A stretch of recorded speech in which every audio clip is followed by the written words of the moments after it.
is 5:01 p.m. and this meeting is being held utilizing the Zoom web conferencing platform, as well as live streaming through Facebook and YouTube. Dr. Reed, will you please call the roll? Commissioner El Hassan. Present. Commissioner Gasco Bentley. Present. Commissioner Roberson. Present. Commissioner Corriveau. Commissioner Kosaraju. Present. Commissioner Lara. Present.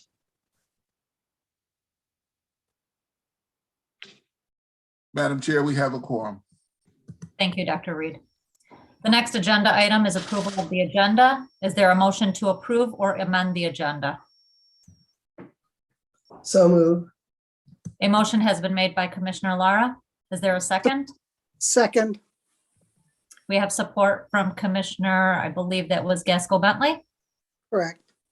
Is there any discussion? All in favor of the motion to approve the agenda as submitted and or amended, please say aye. Aye. Aye. Aye. Thank you. Any opposed? Motion carries unanimously and the agenda is approved.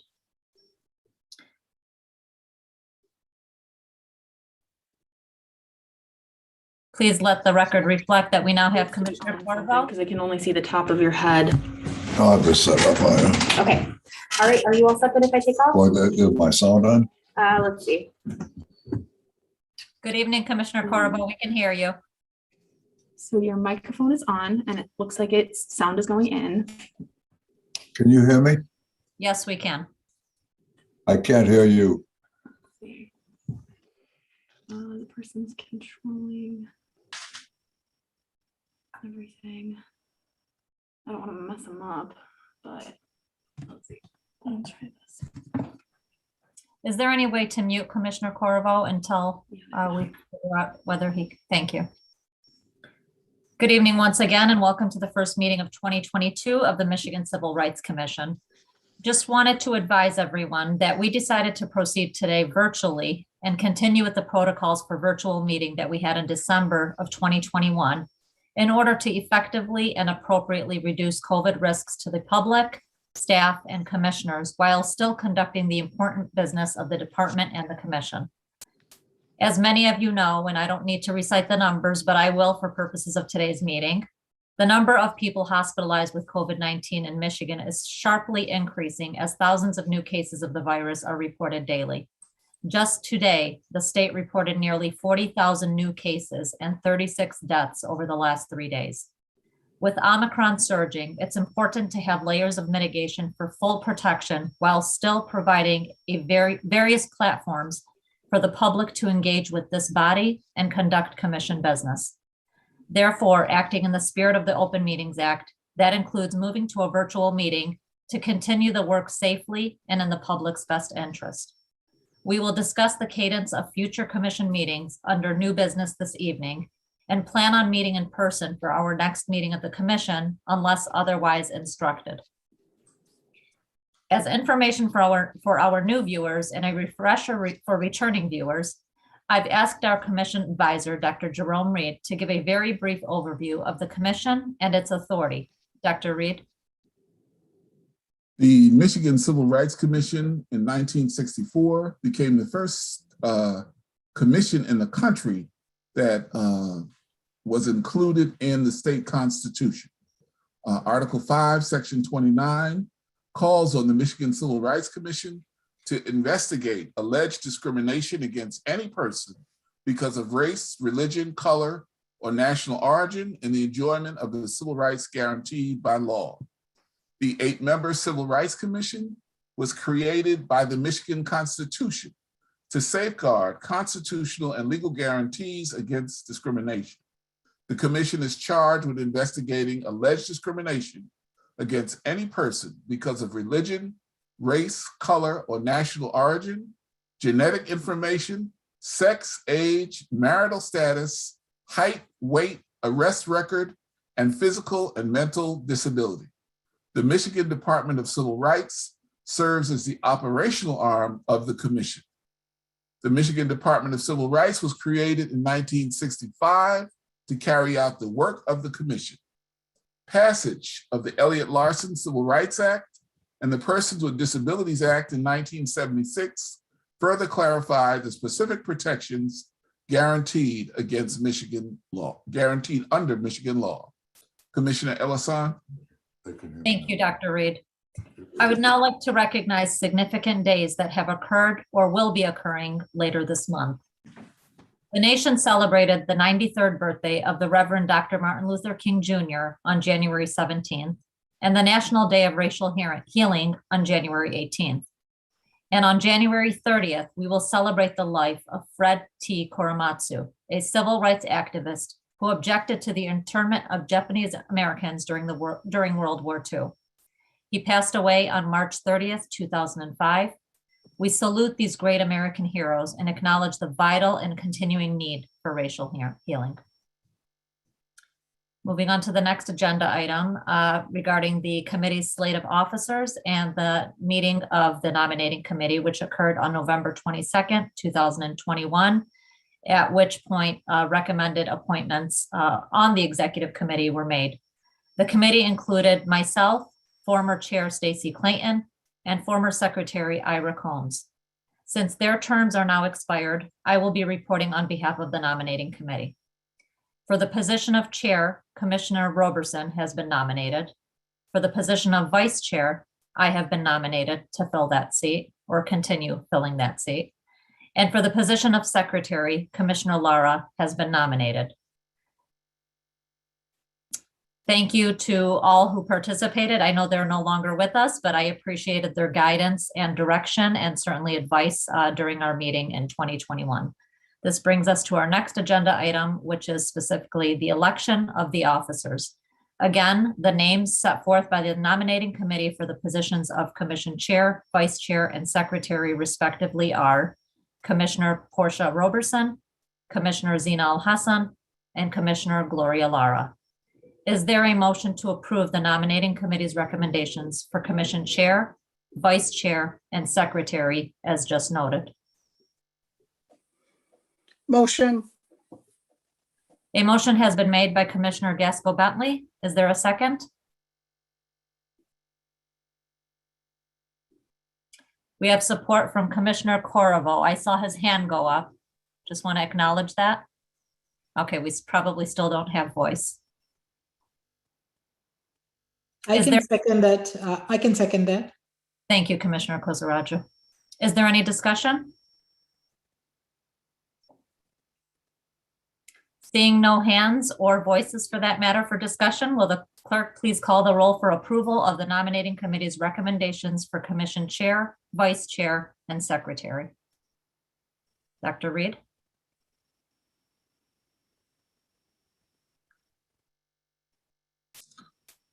Yes, Madam Chair.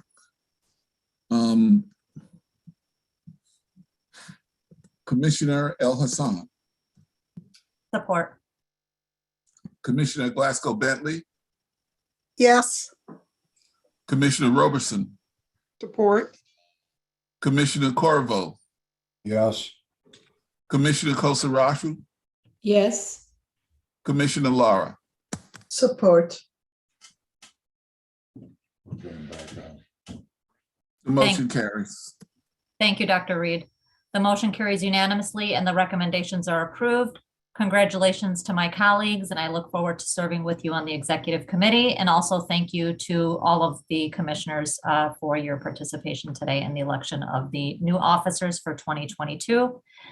Seeing as we now have a new chair, I will turn the gavel that I don't have, but I wish I could just virtually hand to you, to our chair, Chair Roberson. Again, congratulations on the election today. Well, thank you very much, Commissioner Ellison. I will take from you the virtual gavel that we do not have to pass on. I am honored to serve as the next chair of the Michigan Department of Civil Rights. I am excited about the work of this department and under the leadership of John Johnson. And I simply will say I'm looking forward to working with all of you. And now we'll continue with our meeting. Moving on to our next agenda item, public comment protocol will be provided by our Deputy Director, Kim Woolrich. Attorney Woolrich, the floor is yours. Thank you, Chair Robertson. Thank you. Today's meeting will be recorded. All speakers must identify themselves by name first before speaking. If you require closed captioning and you are using Zoom, you can turn on captions by clicking the CC icon on the lower right part of your screen. If attendees wish to speak during the public comment portion of the agenda, you must sign up to do so within the next 10 minutes by typing your name and city you reside in the chat box located at the bottom of your Zoom screen. If unable to type in the chat box, please click on the icon labeled participants to raise and lower your hand at the lower center of the screen. When it's time for public comment, staff will call on attendees in the order in which we receive their requests to speak, whether via chat or raised hand. MDCR staff will first verbally identify public comment speakers by name, and then that individual will be unmuted to speak and will be muted after their designated time frame for speaking ends. The public comment time frame for speaking will be 2 minutes. There will be a visual timer on screen showing the following colors: green for 2 minutes, yellow for 30 seconds, and red for stop. The timekeeper will verbally remind each speaker when 30 seconds remains. For attendees who are calling by phone to provide public comment, callers must enter *9 on their mobile device to raise and lower hands. MDCR staff will identify callers who wish to speak by the last 4 digits of their phone number. Please also be aware that MDCR staff will verbally warn any speakers only once if they use inappropriate, inflammatory, or disrespectful language. If use of that language continues, the speakers will be muted. For those who are joining us via the MDCR Facebook page or the MDCR YouTube accounts, there will be an approximate 20-second delay between the actual Zoom meeting. Individuals who wish to deliver verbal public comments can only do so if they are attending via Zoom or by phone. Thank you, Chair Robertson, and I turn it back over to you. Thank you, Deputy Director Woolrich. Our next item on the agenda is the adoption of the consent agenda. The following items from the agenda have been identified as those that may not require commission discussion prior to being adopted or received. Items may be removed from the consent agenda on the request of any commission member. Items not removed will then be moved for adoption by general consent without debate. Removed items will be taken up later on the agenda as indicated. Is there a motion to adopt the consent agenda? So moved. The motion has been made by Commissioner Ellison. Is there a second? Support. Commissioner Lara has seconded. We have support from all of the commissioners. Is there any discussion? Hearing no discussion, all in favor of the motion to approve the consent agenda as submitted, say aye. Aye. Aye. Motion carries unanimously and the amended consent agenda is approved. Our next agenda item is approval of the minutes from the November 22nd, 2021 regular meeting. Is there a motion to approve the minutes as submitted? So moved. Commissioner Lara has moved. Is there a second? Support. We have support from Commissioner Ellison. Is there any discussion or any revisions to the minutes? Seeing none, all in favor of the motion to approve the minutes, say aye, please. Aye. Aye. Aye.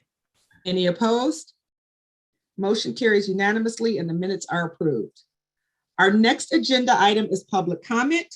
As a reminder, we will be taking comments in the order received. You will have 2 minutes to speak before the commission. However, if your comment involves a matter that is currently pending with the department, such as an open complaint or an investigation, it is inappropriate to speak about that before the commission. This is done in fairness to the parties and the process. Should your order come before the commission for a decision in order? Reminder, to address the commission, Zoom participants should type their name and city they reside in on the chat box located at the bottom of their Zoom screen. If unable to type in the chat box, please click on the icon labeled participants to raise and lower your hand at the lower center of the screen. Callers must enter *9 on their mobile device to raise and lower hands. Please note our timekeeper is Mr. Mark Bishop. How many speakers do we have, Ms. Trevino? Good evening, Madam Chair. We have 4 at this time. And who is our first speaker, Ms. Trevino? Thank you. Our first speaker is Tara Brown of Detroit. Ms. Brown, you have the floor. Thank you. The reason I wanted to make a public comment is there some way, or I'm sorry, let me start by, my name is Tara Brown. I'm from Detroit, Michigan. I live in the tiny homes neighborhood of Detroit. I was wanting to know, and I know you all can't answer it right now, but is there a way or a protocol for giving information back to people who file complaints? I filed a complaint. I won't mention what the name of it is, but I filed it last year. I have repeatedly attempted to follow up with the person handling my complaint over and over again. I'm being taken to court. There are various fair housing violations and civil rights violations. I'm updating the person that's handling my complaint accordingly, and I'm getting absolutely no feedback. The last time I updated her was about a week and a half ago. She told me she'd call me. I still have not heard from this woman. I don't know what the status of my complaint is. I don't know where it's going. I've followed up with this complaint with the city, the Fair Housing Center of Detroit. I followed up with the Attorney General. Nobody is giving me any information about my complaint. And I'm just wondering, what is the protocol? How long is the complaint typically opened? Things like that. Thanks for your time. That's all. Thank you, Ms. Brown. I appreciate your comment. Ms. Trevino, can you alert the next speaker that we're ready for that person? Yes, the next speaker is Alicia Jones, and we do not have a location of where she's calling from. Ms. Jones, you have the floor. Good afternoon. My name is Alicia Jones, and I'm calling you from Troy, Michigan. And I'm calling regarding a matter of grave concern that is not currently being investigated, but I need to know the process and if this is the right place for it. On November 30th, the same day as the Oxford school shooting, at 7:30 a.m., 4 Black Detroit Public School students, siblings, ages 5 through 11, were kidnapped by a predator. Those children, the predator is saying that she was going to sell the children, but moving forward, this matter concerning those children, first, many of you have not heard of it because it was a media blackout. For whatever reason, it was said that it was political. We want this matter to be heard. We want the Michigan Department of Civil Rights to investigate, because it's my understanding that this predator has been given bond. That should not happen. These children were ages 5 through 11, siblings. And we feel at this point that it's racist for her not to be prosecuted on a federal level. She stole a van, she had drugs in the car, and because she said she was going to sell them, she is not being prosecuted on the level that she should be. She has not had one hearing. You have less than 30 seconds. Thank you. And we feel that there is something conspicuous about this whole matter. And if you look at the coverage that took place in Oxford with those children, not even the victims received counseling. These children are having nightmares every night and have not received any counseling, no support for the family whatsoever. I need to know, how do we get you to investigate if whether or not their matter is being handled because of racism? Thank you, Ms. Jones. Dr. Owen Perlman, you're up next, and we are prepared for your comment.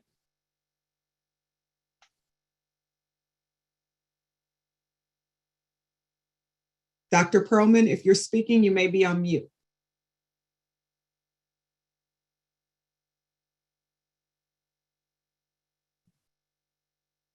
All right. Can anyone tell if Dr. Perlman is still with us and is he unable to be heard by us because of mute, or is he no longer on the call waiting to speak? I believe can you hear me? Yes, we can hear you. Okay, thank you. Yes, I believe he's on the call. I'm on my cell phone with him. And he said he was online. He's calling from his cell phone in Ann Arbor. Okay. I can go. I know you'd like to. Dr. Perlman, can you double check to make sure you're not on mute? I think the number is showing up now. Dr. Perlman, can you hear me now?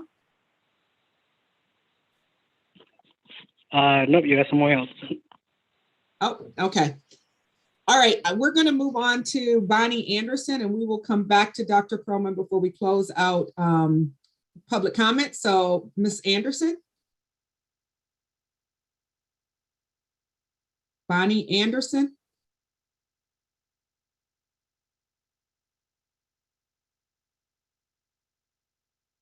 Bonnie, if you are speaking, we are unable to hear you. So you may want to check to make sure you're not on mute. The host just unmuted me. Okay. Thank you very much. You may proceed. Yeah. I'm Bonnie Anderson. Dr. Perlman and I are the founders of the Michigan Interfaith Coalition. And the two of us and we have 31,000 members now, and we're working on fixing the auto no-fault reform. There's 18,000 people in the state who have been, who are catastrophically injured, who aren't getting the care that they were getting before the auto no-fault reform was enacted, which was in June. And we were told that your organization would be a good one to go to try to get a resolution that you are in favor of revising the auto no-fault reform. I sent them to your communications director, but it was 15 minutes before the meeting started. So there's two resolutions, one from Oakland County and one from Wayne County, in support of revision of the auto no-fault reform laws, particularly the cap for home health care and the reduction in pay for health aid workers. Thank you, Ms. Anderson. I want to go back for one moment because I believe we did not take Dr. Perlman off of mute. So Dr. Perlman, I'm going to give you a second for us to take you off mute and for you to begin your comments. Can you hear us now? And Yes, there we are.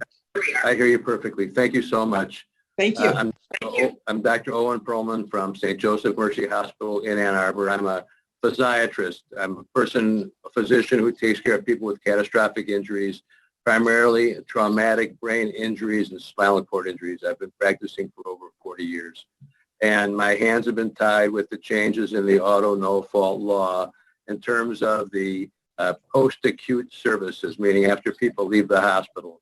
Because the new law, the changes that went into effect July 1st, provide a 45% reduction in reimbursement.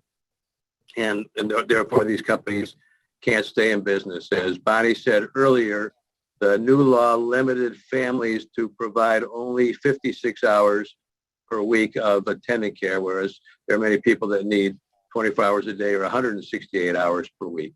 And there's no objective reason to cut that back. Because of COVID, the workforce changed significantly.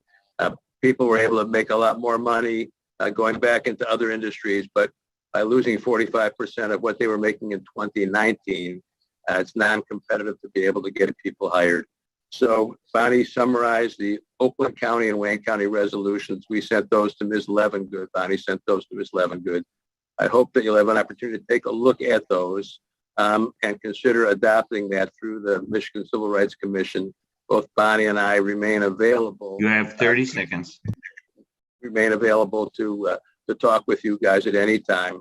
My number is 734-646-1331. We totally appreciate your consideration. Thank you very much. Thank you, Dr. Perlman. We have one additional comment, I believe. Ms. Trevino, is that correct? Madam Chair, that is correct. We have Gabriel Monsfranco from Ann Arbor, Michigan, joining by phone. Thank you. You can proceed.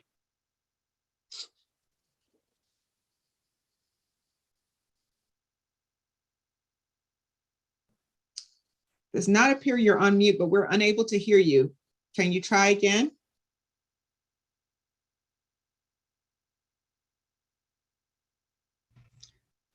Are you able to hear me? We are now. You can proceed. Okay, so my name is Gabriel Monsfranco. You have now remuted yourself, so please unmute yourself so we can hear you. This is the chat moderator. We just lost Gabriel. Okay, all right. It appears that they're still here, but they have muted themselves. So I don't know if I should give a second for them to unmute. You're saying they're no longer on the call whatsoever? That is correct. Okay, I'll move on then. Thank you to everyone who spoke before the commission this evening. Our public comment is now closed. Our next agenda item is division and other reports. We will start with our executive director, Attorney John Johnson. Good evening, Dr. Johnson. Director Johnson, you have the floor. Good evening, Chair Roberson. Congratulations, and good evening, Thank you. other commissioners.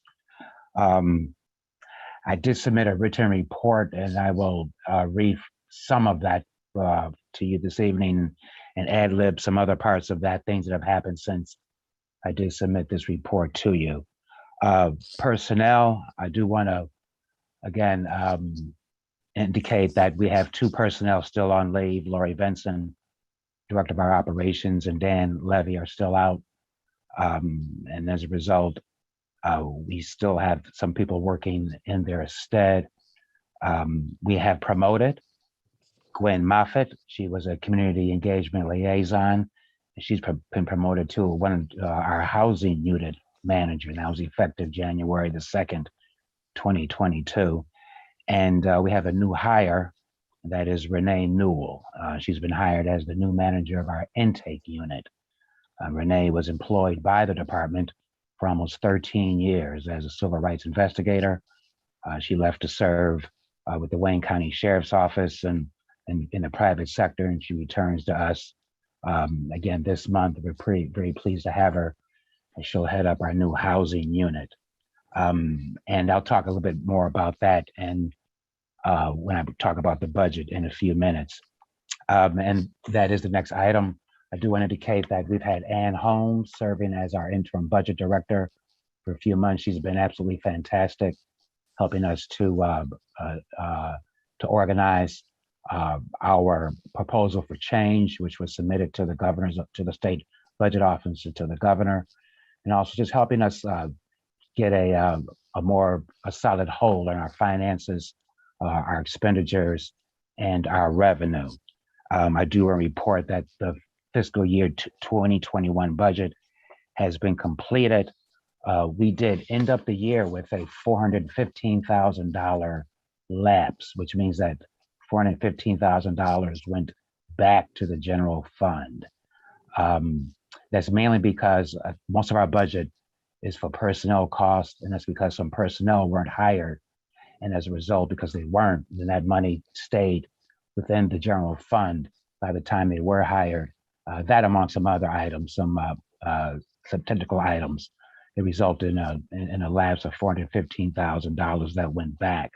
So we're making efforts this year through Ann Holmes. We've also conducted interviews for a full-time budget director. Ann is our interim director, and she'll just be with us through April. But we have started the process of bringing on a full-time budget director who will transition from Ann and also manage our IT portion department to allow us to continue to receive accurate and real-time information about our monies.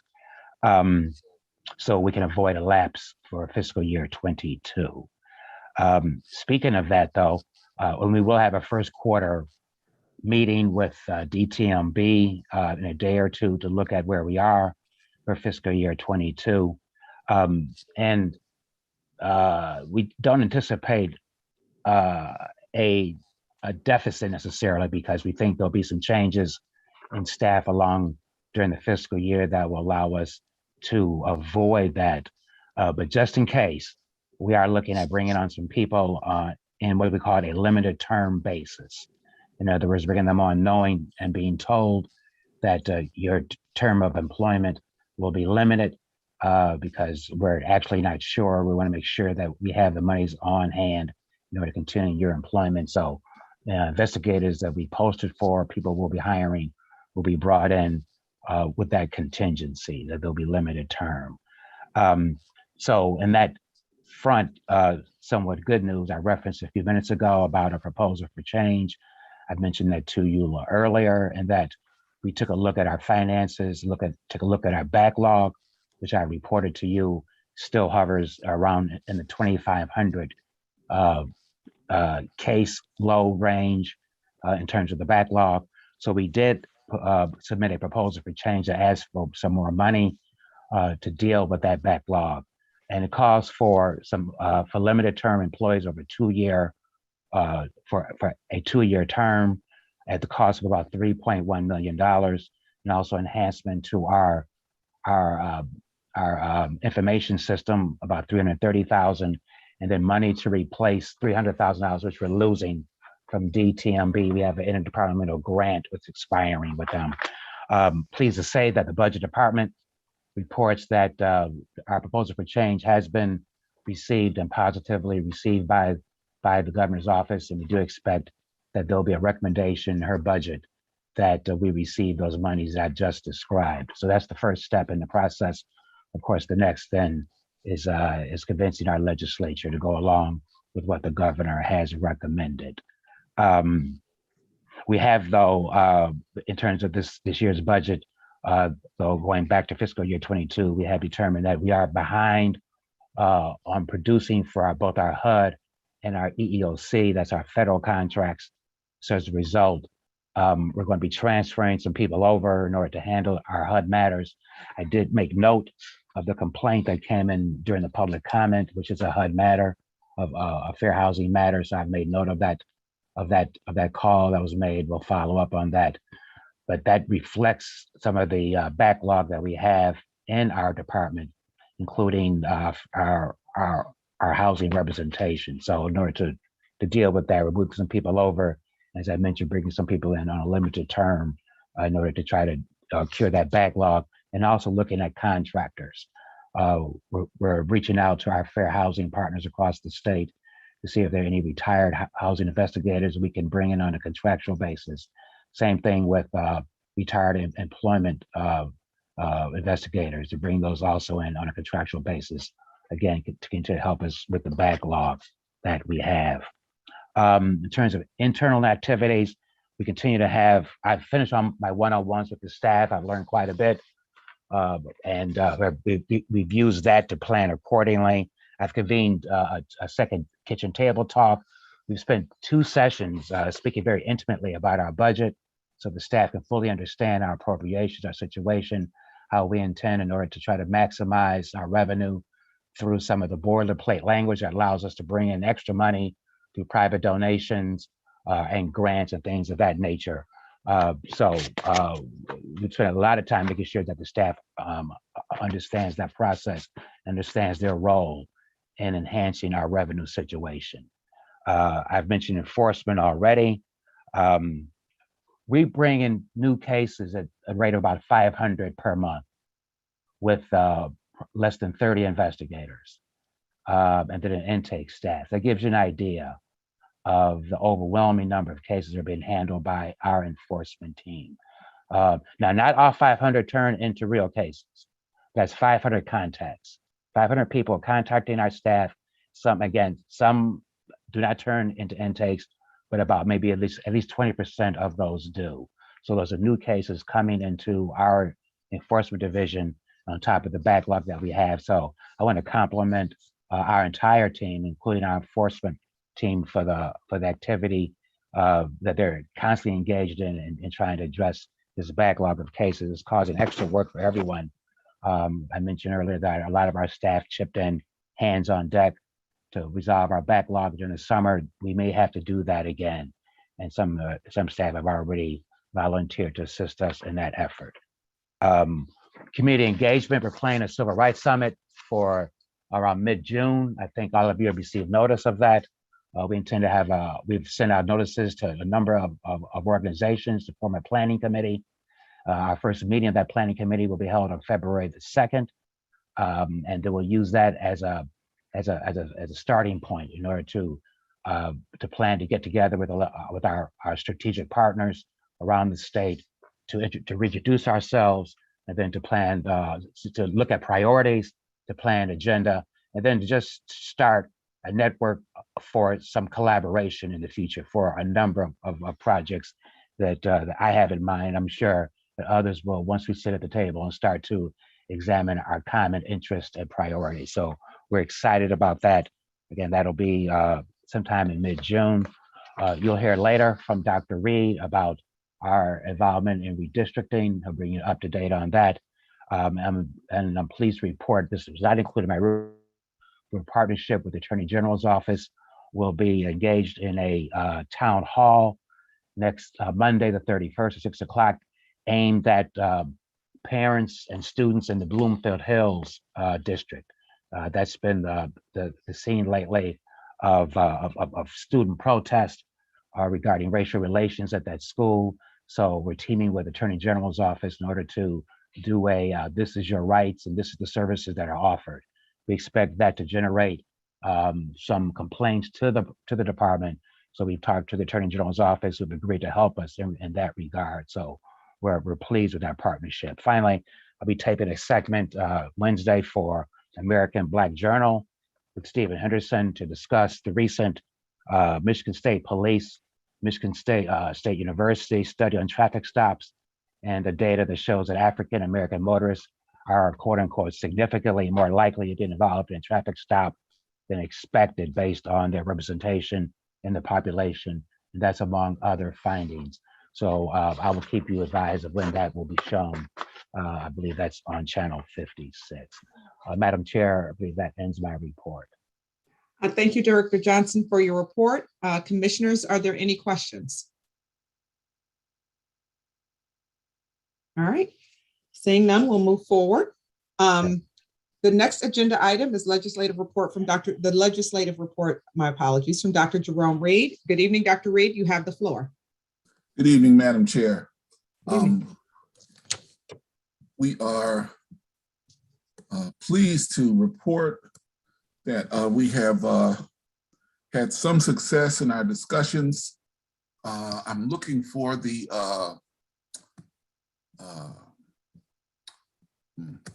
we've had some success in our discussions on dynamic character accessibility legislation.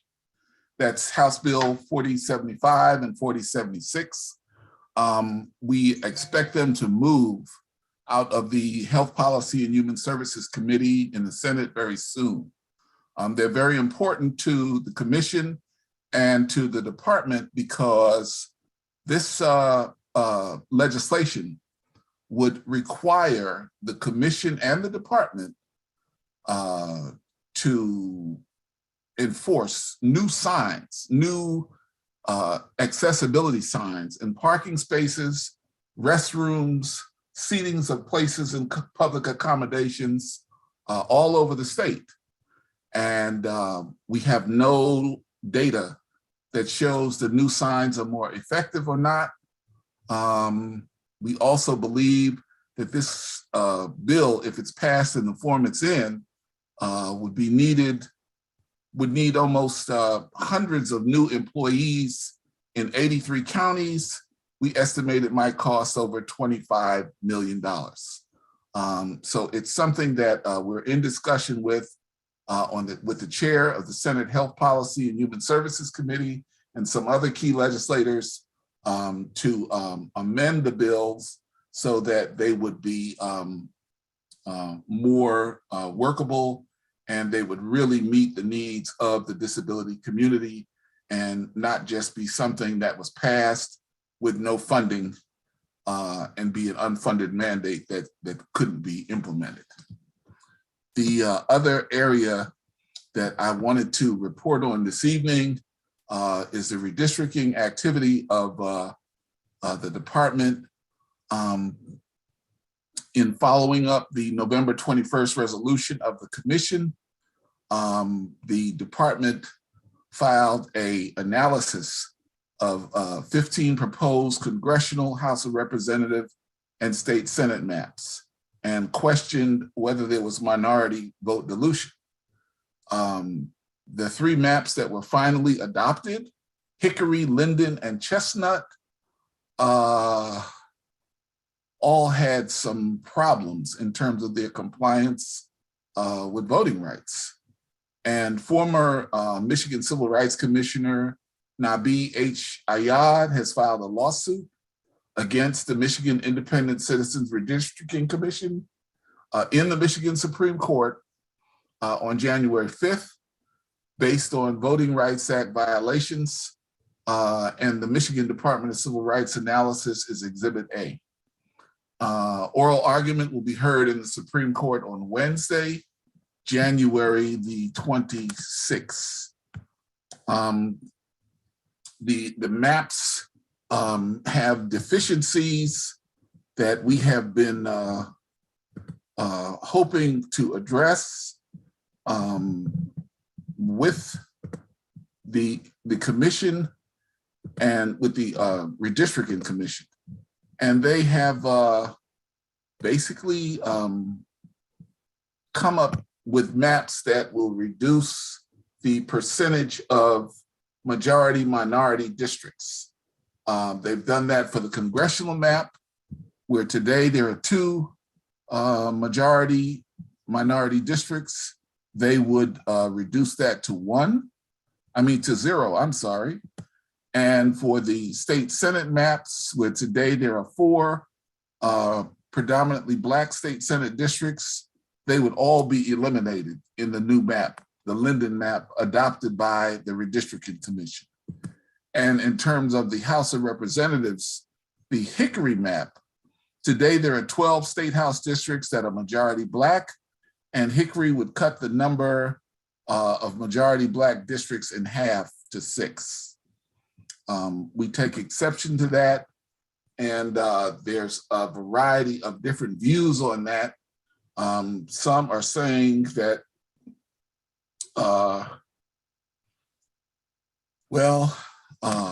they can cut the districts down to 40% Black population, and minorities can still represent a candidate of their choice. The problem is today, those districts are 50%. And it doesn't take a whole lot of statistics to figure out your odds are better with 50% than 40% and lower.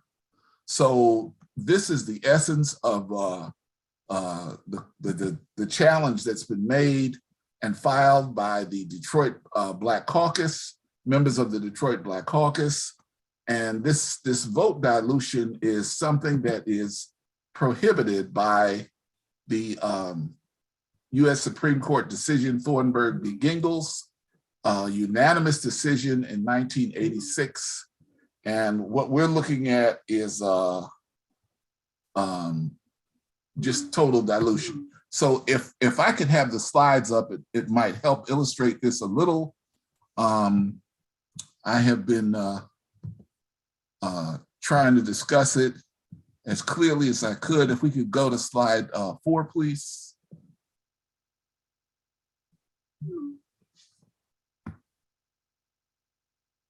So this slide demonstrates the congressional map for the state of Michigan. There are 13 districts that were drawn, and the one that has been approved by the Independent Redistricting Commission has 0 majority Black districts. Next slide, please. The state Senate district map, which there are 38 state Senate districts across the state. Today, there are 4 that are predominantly Black. They would all be eliminated under the Linden map that's been adopted. Next slide, please. And Hickory, the House of Representatives map, with some 113 districts across the state. Today, there are 12 state House districts that are majority minority districts. And the Hickory map would cut that number to 6. Next slide, please. We've been following very closely what the Institute for Public Policy Research at MSU has had to say about these maps. They have, in their opinion, felt that the congressional map met the Voting Rights Act requirements. We disagree, but they do say that the Senate map, the Linden map, does not meet the Voting Rights Act requirement. And they're saying that the Hickory map does meet the Voting Rights Act requirement. So we have a question where people are guessing that, well, if you can do it with 50, maybe we can do it with 40, and maybe we can do it with 45.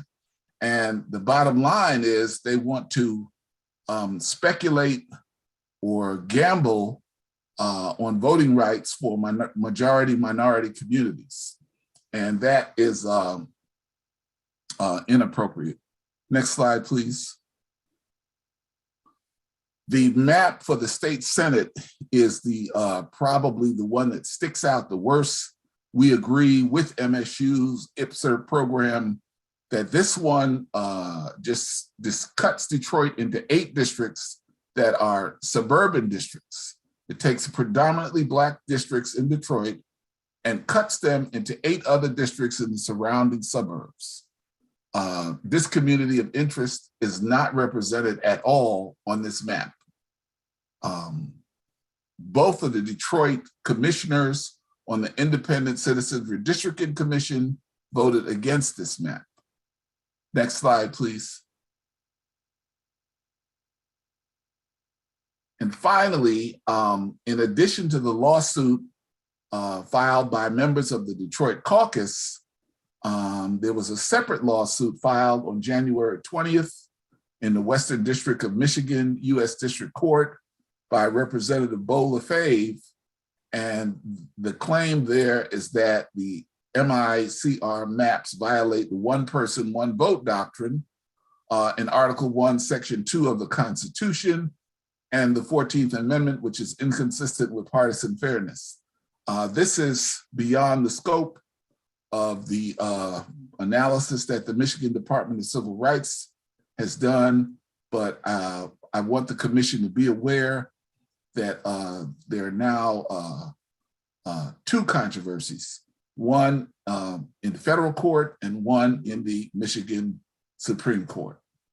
And Madam Chair, I'd be glad to respond to any questions from the commission. Thank you.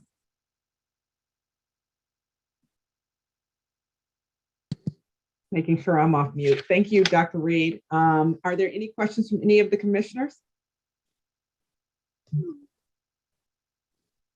Seeing none, we'll move on, and thank you again. We'll move on to our next agenda item, other reports. Are there any other division reports? Okay, seeing none of those, we will move on to the next agenda item, the Attorney General report from Assistant Attorney General David Cannon. Attorney Cannon, you have the floor.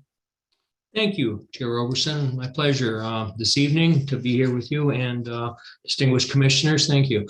On behalf of Attorney General Dana Nessel, I did submit a written report that is at the end of the agenda meeting notes for today, page 70 to 75.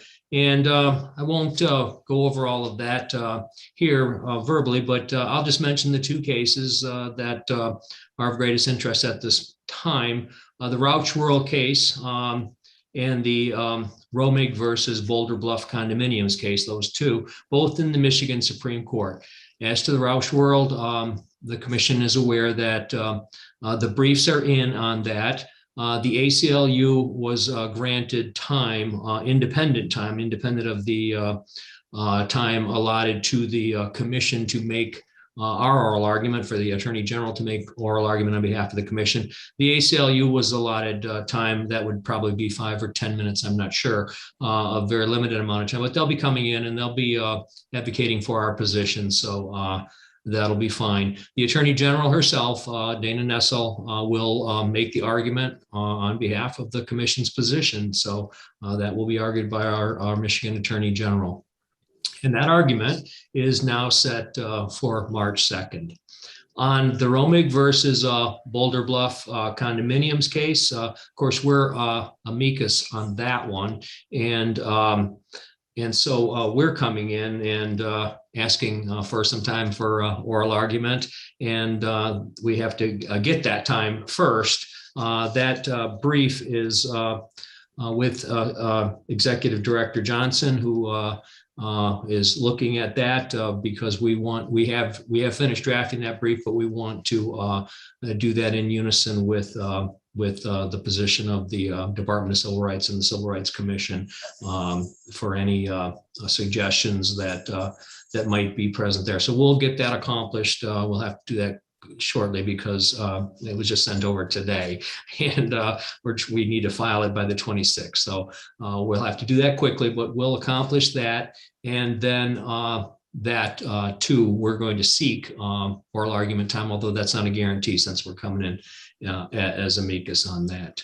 Other than that, the only thing I would say is for the future, going forward with a new chair and maybe some new faces on the commission, that on my report, I note that there are a number of, we call them enforcement cases, where the Attorney General's office has tried to assist the department in actions that they are investigating. And of course, we'll continue to do that. Some of those are old, and I think in unison with the department, we're going to look through some of those in the next coming months and this year, and see if you want us to close those, and if there's going to be any further activity on them, just as we try to close all older cases in our department when they're no longer active. But that's all I have, pending any questions.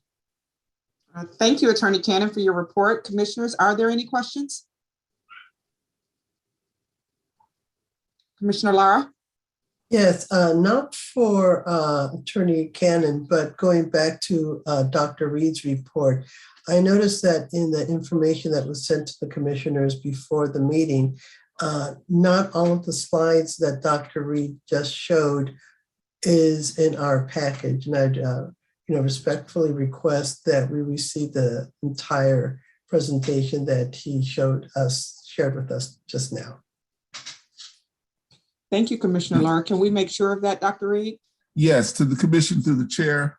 The initial slides were developed before the second lawsuit was filed, so I updated it, but I will be forwarding that to the commission. Thank you. Thank you. Are there any other questions, commissioners? Thank you again, Attorney Cannon. We'll move on to our next agenda item, which would typically be a report from myself, the new chair. But since I am so newly elected, the chair report this month will be waived. However, I will have a chair's report for future meetings. So let's move on to our next agenda item, the Committee for Commission's 2022 priorities. At the November 22nd, 2021 meeting, the commission adopted the following priorities for 2022, which included protecting voting rights, continuing to provide safe and equitable learning environments, diversity, equity, and inclusion, and environmental justice. As the commission meets 6 times per year, there is much work to do in each of these 4 critical areas. So what I'd like to do is to create committees for each priority. The committee will take the lead and focus on their assigned priority and bring recommendations to the commission regarding the next steps, which may include, but are not limited to, holding special meetings, public hearings, listening sessions, inviting special guests and/or expert witnesses, and preparing studies and/or reports. Commissioners, may we have a volunteer to lead on the voting rights? All right. I think I see Commissioner Kosraju raising her hand. Yes, Chair. Thank you. I'm sorry. Yes, I meant to say yes. Okay. Thank you, Commissioner Kosraju. Commissioners, can we have a volunteer to lead on safe and equitable learning environments? No volunteers? We'll continue to work to find a volunteer to lead that area. I think it's extremely important. Commissioners, can we have a volunteer to lead on diversity, equity, and inclusion? I volunteer. Yes, thank you, Commissioner Lara. And last, can we have I'm sorry. Forgive me, I did not jump in because I might have confused the last one with the one that Commissioner Lara just picked up. Can you mention the prior one?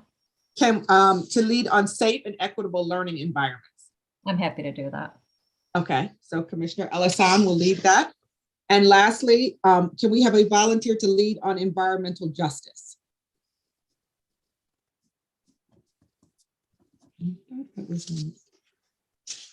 If not, we will find someone to lead that committee as well.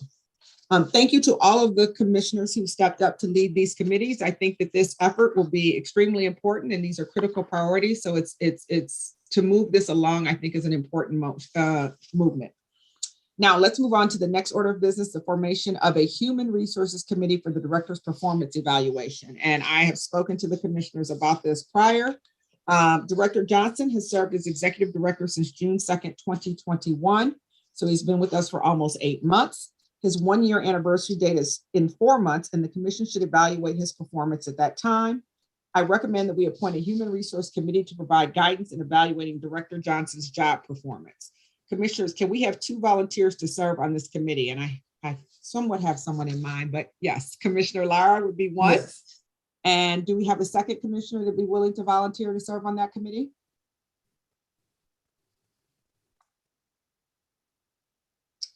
Commissioner Gasco Bentley, did I see your hand, or did she go off screen? Yes, I'll volunteer. Thank you very much. I appreciate that.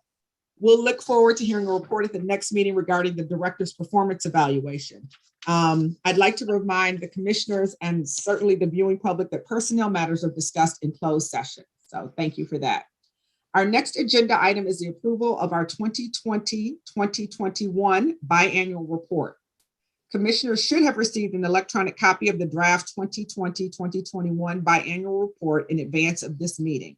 I hope that you've had an opportunity to review it. This beautifully laid out report was completed through the painstaking efforts and leadership of our former chair, Stacy Clayton, our former deputy director, Mary Engelman, and the department's director of communications, Vicki Levengood. This report will be accessible electronically on the department's website, and anyone who is interested in reviewing it may do so.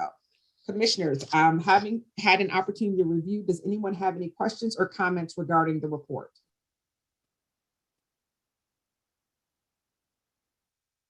Yes, Commissioner Lara. Thank you, Chair Roberson. I've looked at it and reviewed it, and I'm really quite pleased with the comprehensiveness of the report and the clarity of the information in there. Anyone who views that report should have an excellent idea as to the activities of the Civil Rights Commission and the Department of Civil Rights for the past 2 years. And so I urge people, it might be a little bit long, but it is really quite informative. I echo those sentiments, Commissioner Lara, and certainly thank those who participated in creating such a comprehensive document. Because I think it's very important that people are able to find out what the commission and the department are doing throughout the year. So thank you. Any other comments from any other commissioners? Okay. Seeing none, is there a motion to adopt the 2020-2021 biannual report as submitted? So moved. A motion has been made by Commissioner Elasan. Is there a second? Second. We have support from Commissioner Kosaraju. Is there any discussion or revisions to the report? Anything additional? All in favor of the motion to adopt the report, say aye.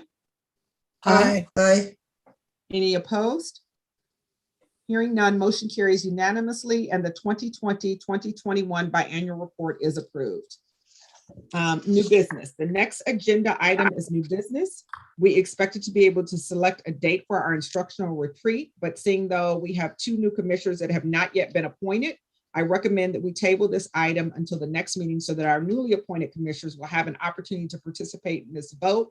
And I should add to also be able to participate in the committees that we were just looking for participation in. So is there any thoughts on this from the commissioners?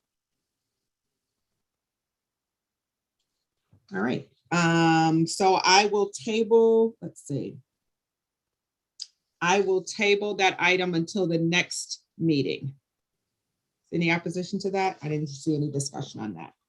All right, is there any other new business to be brought before the commission? Yes, Commission Chair, if I could just propose that we look at the cadence of our meetings. There was some discussion or suggestion while I was meeting with some members of the department of the number of meetings that we have. I think historically, or at least in the last few years, I believe we have had 6 meetings. There was some discussion about whether 4 meetings would suffice, and if obviously there's a need for an additional meeting or additional meetings, special meetings can always be called. But I certainly am not objecting to the 6 or the 4. I just sort of want to get everybody's thoughts on what you think is appropriate. And given our intent, at least, to start meeting in person, we've attempted, I think, as a commission in past years, and this is commission chair before you and I joined, I think the hope was to try to travel a little bit around the state and host meetings outside of just Detroit or Wayne County. And I think if we consider the number of meetings annually, that should be taken into consideration, that we maybe host meetings in various parts of the state. And then also, just your thoughts on where those meetings should be held. I know Commissioner Gaskell-Bentley can probably provide some background on how that has occurred in the past and what areas would be best to host meetings at. Certainly with all the committees and the work that we'll be doing, there will be more than 4 or 6 meetings given that committee work and sort of spin-off meetings, if you will, outside of the commission. So just wanted to gather your thoughts and see what we propose for the upcoming year. Commissioner Gaskell-Bentley, I'm going to ask you to weigh in a little bit and give us some guidance on where we've had meetings in the past and how it's been distributed. Okay, so when I first joined the commission, which has been almost 4 years now here coming up, we had a lot of the meetings in Lansing, but then things had happened and different things happened. So we started just meeting in Detroit with the agreement that we would start moving around the state in different places. But then COVID hit and then a lot of our issues started. So we ended up just meeting in Detroit. But it was the wish of the former Civil Rights Commission that we do move around the state to give all the areas a chance to be heard. Yeah, certainly in the virtual environment, it's easy enough to at least touch every corner of the state, right?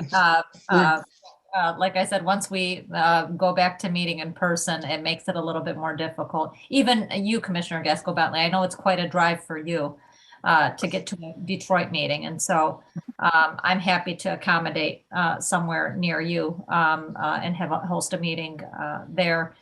Maybe one in Lansing, but just again, things that we could think about as the year progresses. But I think as it relates to today, we should sort of make a decision on at least the cadence of the meetings or how many meetings we have a year. So I'm sorry, go ahead, Commissioner Lara. Thank you, Chair Roberson. When you look at the offices for the Department of Civil Rights, there are 3 offices, one in Detroit, one in Lansing, and one in Grand Rapids. So I also recommend that we would have a meeting in Grand Rapids as well, regardless of the cadence. But the other thing that I wanted to bring forward for discussion, and we could, finalize this at another time, is even if once we start with our face-to-face meetings, one of the great things about silver lining about COVID is that people have become used to attending meetings virtually. I still would like us to consider making attendance or the public attend meetings virtually so that people from all different sides of the state can participate, since we are commissioned for the entire state of Michigan. I would just say, as it relates to that, certainly agree with live streaming and at least providing the ability to visually see what's going on. I don't know about participation virtually moving forward, because I think, again, when it comes to public comment, if we're in person, that those should be in person. But and that's something we can hash out a little bit more. But as it relates to live streaming, absolutely. I think that's a fantastic idea. And at least making sure that our meetings are live streamed so everybody gets to at least visually see them going on. I would agree with that. And I think that there is, I support the idea of moving to each of the offices and having a meeting there in each of the offices where where we have an office.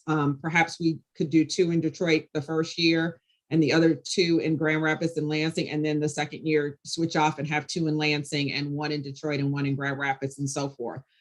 That's assuming that we have an appetite for 4 meetings rather than 6. So I'd like some feedback if possible on how people feel about changing the cadence. And I guess that would occur since we've had our January meeting, we would probably do it every quarter, which would mean our next one would likely be in April. I'm thinking maybe April. If I may speak. Yes, Commissioner Kosaraju, and then I didn't see who raised their hand, but Commissioner Kosaraju, you have the floor. My apologies. No problem. I agree with you. I think a quarterly meeting and keeping it to 4 and requesting that Director Johnson be able to submit KPIs on a quarterly basis, because that's usually a metric that everyone follows, both in corporate world and in nonprofit sectors. Things run by quarters. I think at least my brain is programmed to think in terms of quarter, and then we measure KPIs quarter over quarter. I think if we set that as a precedence, that we meet quarterly and the reports we review should be framed in a quarterly context. And that way, at the end of the year, there will be a much easier KPI for us to go and measure. And I think that especially if you're trying to meet in person, 4 definitely is way more doable with everybody's conflict of schedules than 6. I think we can get to a nice medium where we're live streaming, we're still meeting in person. And the quarterly calendar, I think, works also from a planning perspective. Everybody knows there's a Q1 meeting, Q2, Q3. This 6th thing was, as first year on the commission, it would jump up on me. Suddenly there's a meeting, Whereas a quarterly is kind of like if you did an April 15th as a Q1 meeting or a Q at the end of Q1 or something like that. We can even discount this one as an official meeting, however it works out. But going forward, I would agree that 4 meetings with as many in person as possible. And we may, plan to go in person, and COVID may decide otherwise, but that's okay. We may end up doing one in Detroit and may not be able to do the next one probably in person. And that's okay. I think we're all, ready to be flexible depending on what the health situation is. Commissioner Lara. Thank you, Commissioner Kosaraju. Yes, although I would recommend that we seriously consider, if we go to 4 meetings a year, to have one up in the Traverse City area. The area has been having some significant issues, particularly with schools and all that regarding civil rights. And I think it would be important to have public access for in-person comment and participation in the meetings.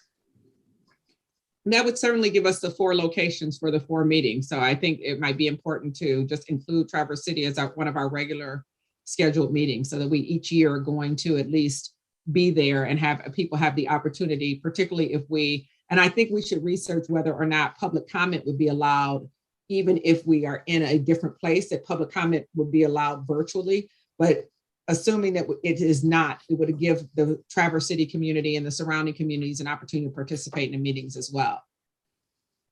So am I hearing a motion to move our meetings to 4 per year and have those meetings quarterly, which I believe, in looking at the calendar, and I'll just make this suggestion and someone will stop me if I'm out of school to make the suggestion, our next meeting would be April 25th, which is the 4th Monday in April.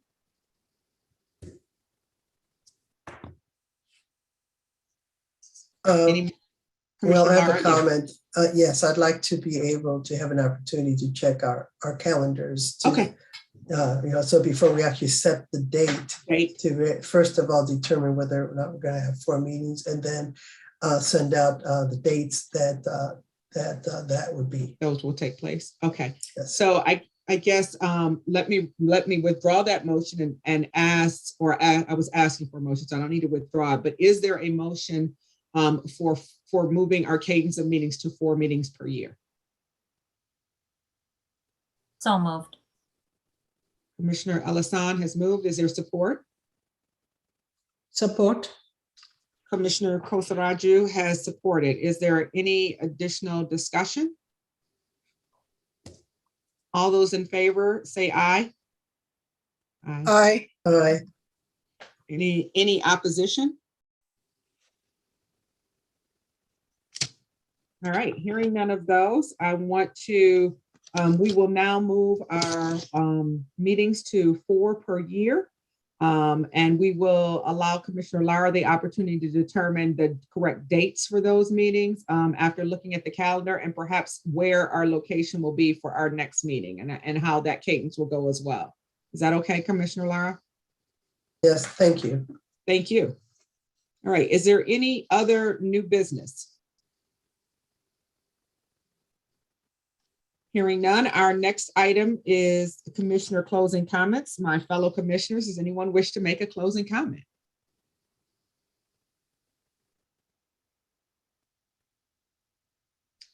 Well, I'll simply just say again that it is an honor to serve as the chair of the Michigan Department of Civil Rights Commission, and I'm looking forward to working with all of my fellow commissioners and the staff at the MDCR. And again, I want to reiterate how excited I am about the work that the commission is doing as well as the department is doing. There being no further business, we are ready to adjourn.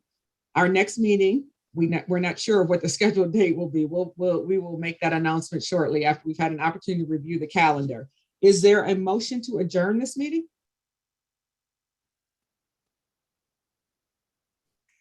So moved. We can go a little longer if you guys want to. Does everyone want to hang out? It's like, hey, we can hang out for a while. Thank you, Commissioner Ellison. Is there support? Support. Commissioner Lara has supported. Any objections or discussions around adjourning our meeting?